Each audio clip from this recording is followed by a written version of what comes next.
স্বাধীনতা দিবস special Sunday ফান্ডে গোপাল ভাঁড়।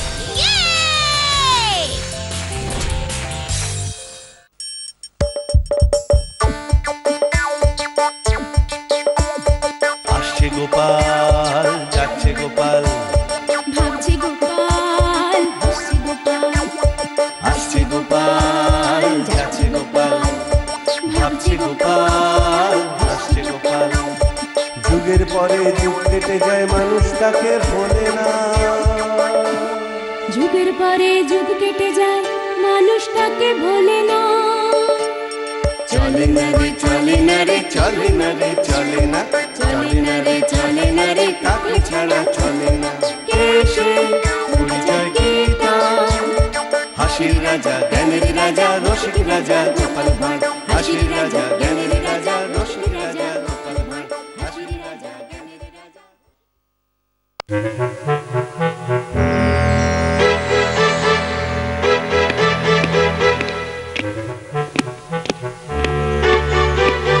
সেলাম জাহাপানা। কি ব্যাপার উজির, আমার বিশ্রামের সময় তোমার আগমন কেন? কোনো বিশেষ খবর আছে বলে মনে হচ্ছে।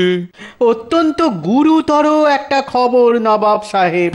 এই এই এই মাত্র এক ঘোড়সওয়ার এসে একটা পত্র দিয়ে গেল। পত্রটা পড়ে দেখলেই বুঝতে পারবেন। কি এত বড় দুঃসাহস? আমাকে সম্পূর্ণ অন্ধকারে রেখে তলে তলে এসব হচ্ছে? কঠোর হাতে এক্ষুনি এসব বেয়াদবি বন্ধ করা দরকার জাহাপানা। হ্যাঁ করব, এমন শিক্ষা দেবো ওই কৃষ্ণচন্দ্রকে যে সারা জীবন মনে রাখবে। যাও কাগজ কলম নিয়ে এসো। যথা আজ্ঞা জাহাপানা।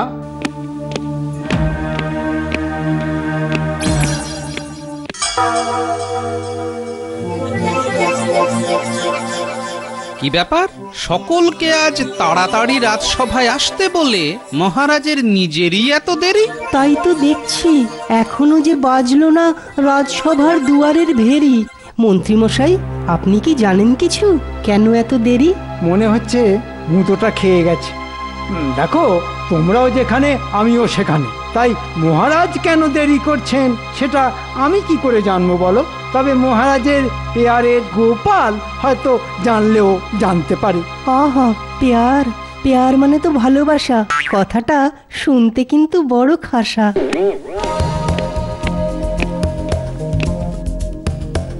কি ব্যাপার মহারাজ, আজ সভায় আসতে এত দেরি? তারপর আপনাকে বেশ চিন্তিত দেখাচ্ছে। কি হয়েছে মহারাজ? মুতোটা ভালো মতনই খেয়েছে বলে মনে হচ্ছে। কি হুম মহারাজ, কি হুম? মুর্শিদাবাদের নবাব আমাদের কৃষ্ণনগরের বিরুদ্ধে যুদ্ধ ঘোষণা করেছেন। সে সে কি? কি? কেন? কেউ বা কারা নবাবকে জানিয়েছে যে আমরা নাকি কৃষ্ণনগরে প্রচুর বেআইনি অস্ত্রশস্ত্র মজুত করেছি, আর সেই অপরাধের জন্য নবাব আমাদের কৃষ্ণনগর আক্রমণ করার পরিকল্পনা করেছেন। তা এই কথাটা আপনি জানলেন কি করে? এই যে তাঁর পত্র, আজ সকালে তাঁর বিশেষ দূত এসে আমার হাতে দিয়ে গেছে। বেআইনি অস্ত্রশস্ত্র মজুত করেছি আমরা? আচ্ছা মহারাজ, মুর্শিদাবাদের ওই নবাব কি পাগল নাকি? হ্যাঁ, এত চিন্তা করবেন না মহারাজ, আক্রমণ করতে দিন। দেখিয়ে দিতে হবে যে যুদ্ধ করতে আমরাও কম যাই না। বাজে কথা ছাড়ুন তো, খুব তো ওই যুদ্ধ যুদ্ধ করে লাফাচ্ছেন। বলি, যুদ্ধটা হবে কি দিয়ে? আমাদের না আছে তেমন সৈন্য সামন্ত, আর না আছে ওই পর্যাপ্ত অস্ত্রশস্ত্র। সেটাই তো চিন্তার। আচ্ছা মহারাজ, আমাদের এখানে বেআইনি অস্ত্রশস্ত্র মজুতের ব্যাপারে কে তাকে জানিয়েছে চিঠিতে, সেটা কি লিখেছেন? না, সে ব্যাপারে কিছু লেখেননি। কেন অবান্তর কথা বলছো গোপাল? তিনি সারা বাংলার নবাব। হ্যাঁ, তিনি কেন জানাতে যাবেন যে কোথা থেকে জেনেছেন? এসব আলোচনা ছেড়ে বরং আমাদের সীমিত ক্ষমতা নিয়ে যুদ্ধে আমরা কিভাবে টক্কর দেব সেই কথা ভাবো। টক্কর দেবেন? ঢাল নেই, তলোয়ার নেই, নিধিরাম সর্দার। বলি নবাবের ওই বিশাল সেনাবাহিনীর সাথে টক্করটা দেবে কে শুনি? আপনি? আমি কেন দেব? তুমি আছো কি করতে? শুধু মাসে মাসে কাঁড়ি কাঁড়ি টাকা মাইনে খেতে?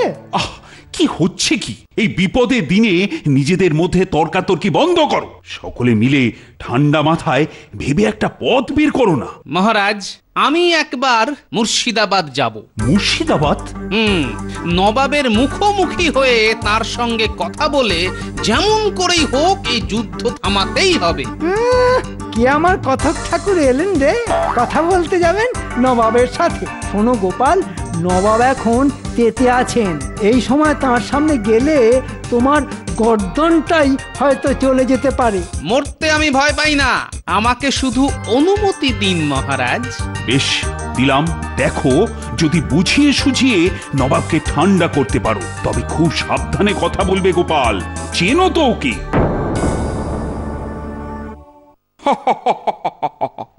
দেখো দেখো উজির, আমার যুদ্ধের হুঙ্কার চিঠি পেয়ে কৃষ্ণচন্দ্র কি ভীষণ রকম ভয় পেয়ে গেছে। দেখো, পত্রপাঠ টেকো গোপালকে আমার কাছে দূত হিসেবে পাঠিয়ে দিয়েছে।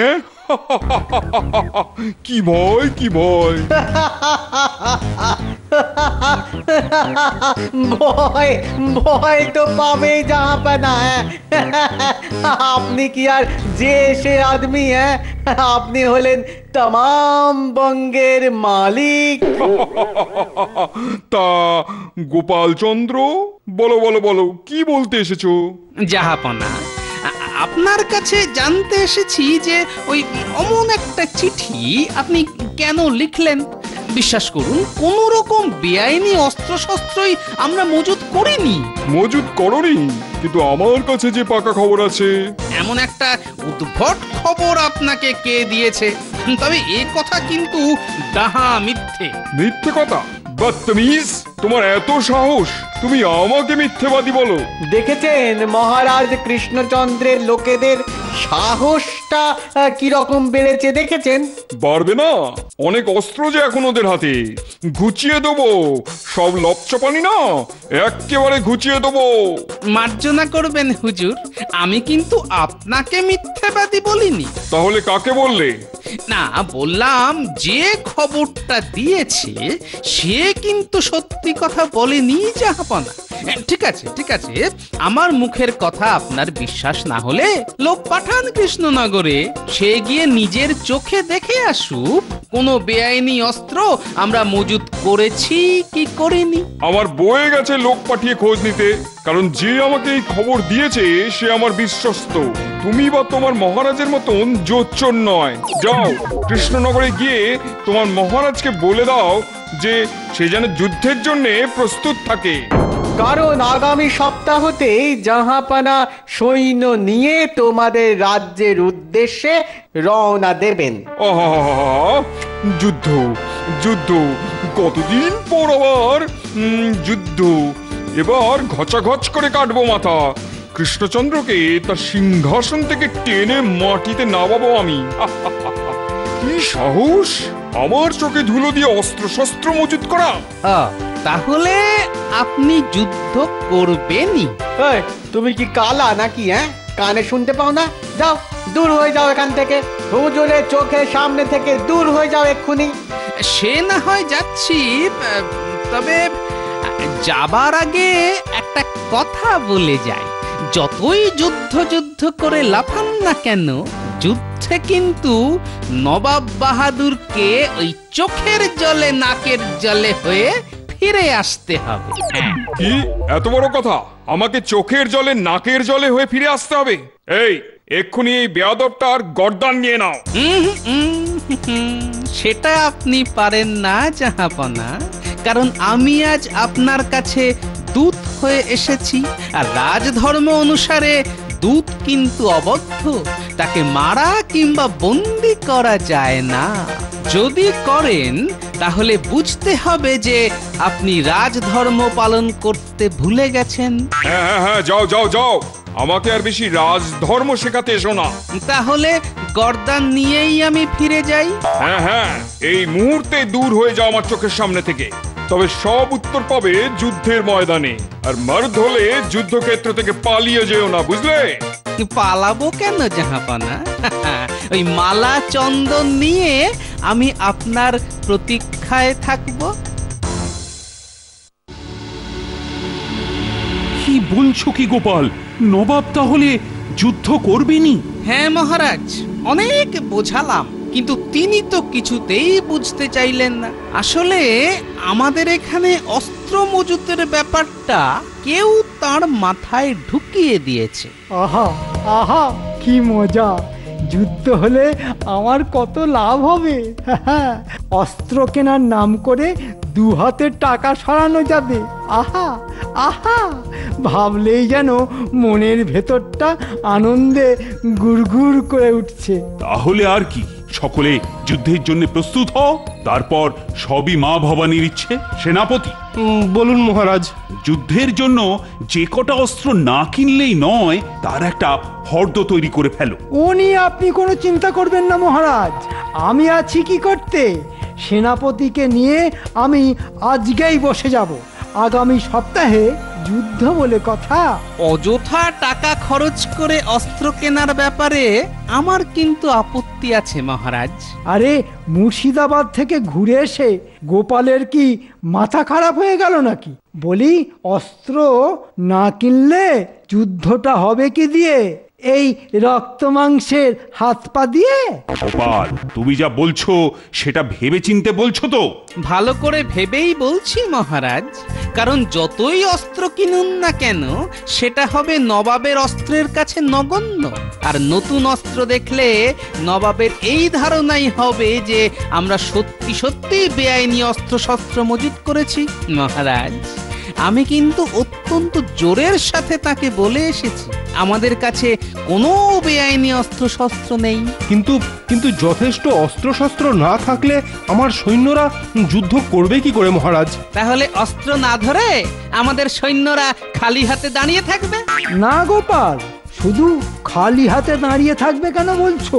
সেই সাথে গলাগুলোকেও বকের মতো বাড়িয়ে দেবে, যাতে নবাবের সৈন্যরা সেগুলো তলোয়ার দিয়ে খুব সহজেই খাঁচাখাচ করে কেটে ফেলতে পারে। আমি আবার বলছি, আমাদের কোনো সৈন্যের গলা কাটা যাবে না। উল্টে চোখের জলে নাকের জলে হয়ে নবাবের সৈন্যরা যুদ্ধ ছেড়ে পালিয়ে যাবে। এই কি করে সম্ভব? কোন জাদু বলে এমন ঘটনা ঘটাবে বলো তো গোপাল? জাদু বল নয় মহারাজ, শুধু বুদ্ধি বল। বুদ্ধি বল দিয়েই আমি এই অসম্ভবকে সম্ভব করে তুলব। শুধু আমার উপর একটু ভরসা রাখুন মহারাজ। শোনো, আমি বলি কি, গোপাল যখন বলেছে তখন ওর ওপর ভরসা রাখো।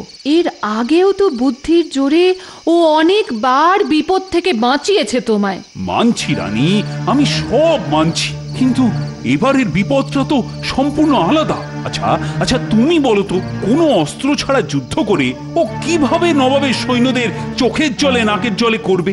এটা যদি বলতে পারতাম তাহলে তো আমিও গোপালের মতো বুদ্ধিমান হয়ে যেতাম। সেটা যখন হতে পারবো না, তখন ওর উপরে পুরো ব্যাপারটা ছেড়ে দেওয়া ভালো। ও, গোপালের ওপর তুমি যতটা ভরসা করতে পারো সেটা আমি যে কেন পারি না, সেটাই আমি খালি ভাবি। তবে এই মুহূর্তে গোপালের ওপর ভরসা করা ছাড়া আমার কাছে যে অন্য আর কোনো পথও খোলা নেই। আসতে পারি মহারাজ? এসো এসো, তোমার কথাই হচ্ছিল। মহারাজ, আমার কিছু টাকা লাগবে। কেন? বারে, অস্ত্র কিনতে লাগবে না বুঝি?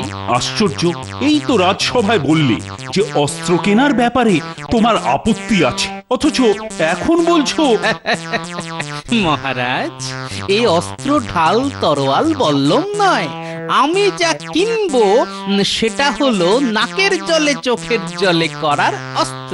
ঠিক বুঝলাম না। এখন ঠিক বুঝতে পারবেন না মহারাজ, বুঝতে পারবেন একেবারে রণক্ষেত্রে। চলো রণক্ষেত্রে, যুদ্ধ যুদ্ধ। চলো চলো রণক্ষেত্রে, যুদ্ধ যুদ্ধ যুদ্ধ। এই যুদ্ধে কৃষ্ণচন্দ্রকে হারিয়ে তাকে ছুঁড়ে ফেলে দেবো সিংহাসন থেকে। আহা, কি আনন্দ হচ্ছে!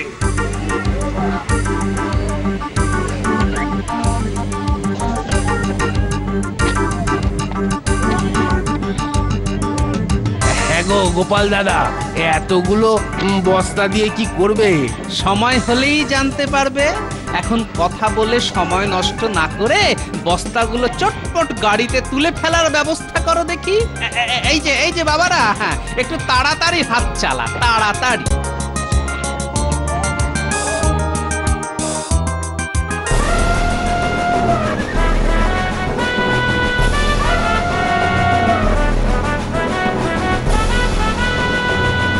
তাহলে যা বললাম মনে থাকবে তো? কাপড় দিয়ে প্রত্যেকে নিজেদের নাক মুখ ভালো করে বেঁধে নেবে, আর আমি বলা মাত্র মশালের আগুনে বস্তাগুলোকে আচ্ছা করে আগুন ধরিয়ে দেবে। ব্যাস, তাহলেই কেল্লা ফতে। সত্যি গোপাল, তোমার বুদ্ধির জুড়ি মেলা ভার। তাহলে যেমন বলেছি তেমন ভাবে বস্তাগুলো নিয়ে সকলে রাজপ্রাসাদের সামনে দাঁড়িয়ে পড়ো। আমি বলে রাখছি মহারাজ, গোপালের কথায় চলে আপনি কিন্তু মহা বিপদে পড়বেন। এর থেকে এখনো সময় আছে। নবাবের হাতে পায়ে ধরে সবকিছু মিটিয়ে নিন মহারাজ, সবকিছু মিটিয়ে নিন। না, নবাবের হাতে পায়ে ধরে সবকিছু মিটিয়ে নেওয়ার থেকে আমাদের মৃত্যুও ভালো।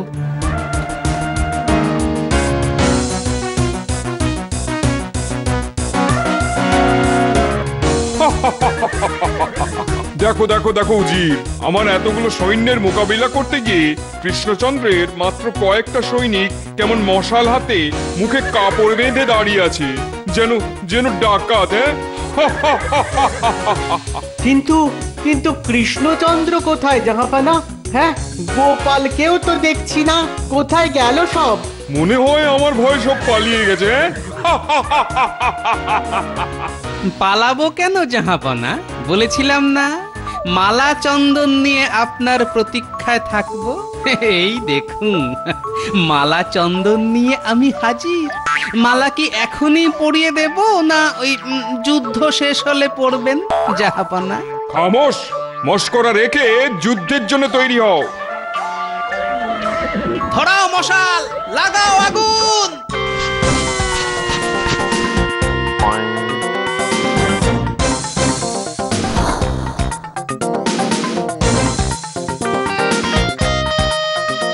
আরে, বস্তাগুলোতে আগুন ধরাচ্ছে কেন?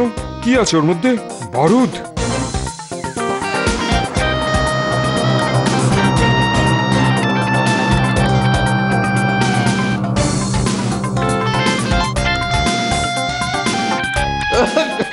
আরে কি হলো?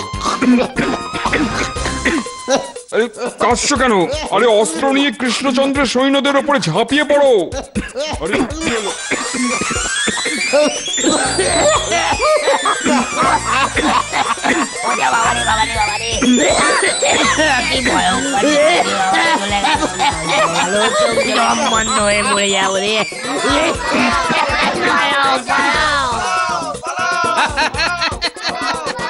পালাচ্ছে পালাচ্ছে, সব নাকের জলে চোখের জলে হয়ে পালাচ্ছে। ওরে ওরে হতভাগার দল, আরে পালাচ্ছিস পালাচ্ছিস কেন? এ তো ওরে বাবা, ওরে বাবা, ওরে বাবা, চোখ যে জ্বলে গেল। ওরে বাবা, আমি আর দাঁড়াতে পারছি না। সেনাপতি মশাই, উজিরকে ধরুন। যাচ্ছেন কোথায় উজির সাহেব? যুদ্ধ করবেন না? আগে আমার চোখে মুখে জল দিয়ে আগে আমাকে বাঁচা। ওরে, আরে কে কোথায় আছিস? আমার আমার সব সৈন্য যে পালিয়ে গেল। ওরে ওরে আমার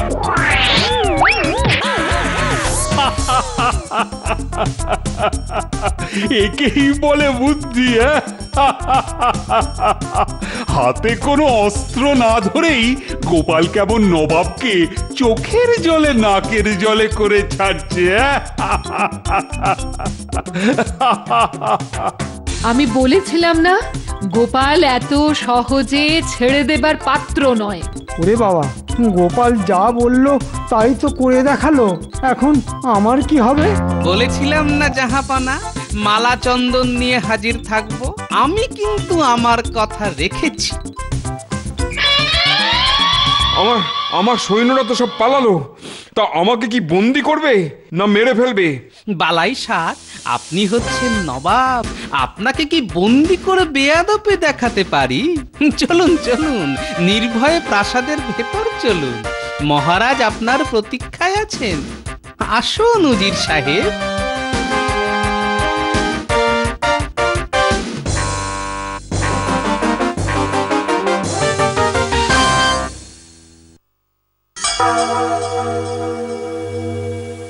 মুখে চোখে জল দিয়ে এখন কেমন বোধ করছেন নবাব বাহাদুর? ভালো, মনে হচ্ছে যেন মৃত্যুর মুখ থেকে বেরিয়ে এলাম। আচ্ছা গোপাল, কোনো অস্ত্র না ধরেও কি করে আমার এমন হাঁড়ির হাল করলে বলো তো? স্রেফ শুকনো লঙ্কার বস্তায় আগুন ধরিয়ে দিয়ে একটু লঙ্কার ঝাঁঝ দিয়ে। হায় হায় হায় হায়, কি বেকুবটাই না হয়ে গেলাম। দুঃখ করবেন না জাহাপনা, একটা মিথ্যে খবর পেয়ে আপনি মহারাজকে শিক্ষা দিতে এসেছিলেন। আমাদেরও তো আপনার হাত থেকে বাঁচতে হবে, তাই এই ছলনা। তাহলে তোমাদের এখানে কোনো বেআইনি অস্ত্র নেই বলছো? থাকলে কি আর অস্ত্রের বদলে মগজাস্ত্র দিয়ে যুদ্ধ করতাম আর আপনাকে একা পেয়েও ছেড়ে দিতাম?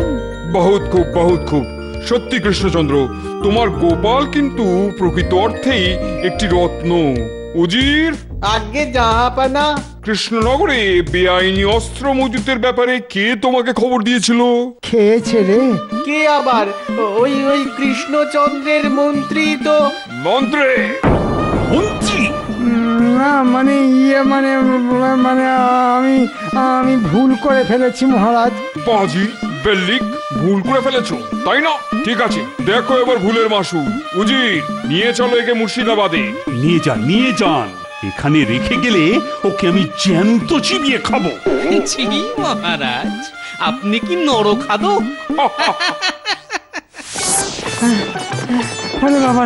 ওরে বাবারে, আর যে পারছি না, হাত পা মনে হচ্ছে ছিঁড়ে যাচ্ছে। ওরে উজির ভাই, ঘোড়াটা একবার থামা না রে ভাই, থামা না। হুকুম নেই। ওরে বাবারে